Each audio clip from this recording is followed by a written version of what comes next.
Kerosinchi kelin haqida novellani mana shu odam bilan birgalikda ko'rdik, bro, fikrlaringiz. Nimaga kerosinchi kelin deganini tushunmadim. Chunki kerosin sotmadi u. Kerosinni bilmadim-ku, lekin vot kerosin kinoda bor edi. Menga onasi jahli chiqib, Ekspressiyami, g'azablanib, agressiyaga bergan. Bunacha ko'rishsan qanaqa bo'lganini.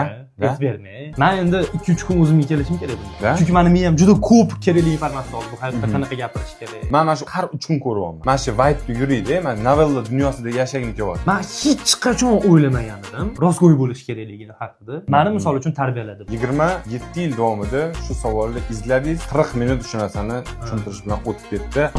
Kattakon rahmat o'rtoqlar. Kunduzi bilan biz yana Mundaro, ana eski o'zbek kinosini ko'ramiz. Endi bulargacha hali bor. Mana video ko'rib turgan mana shu xolam misol uchun, Saodat xolam, Latofat xolam, shularga minnatdorchilik bildirmoqchiman.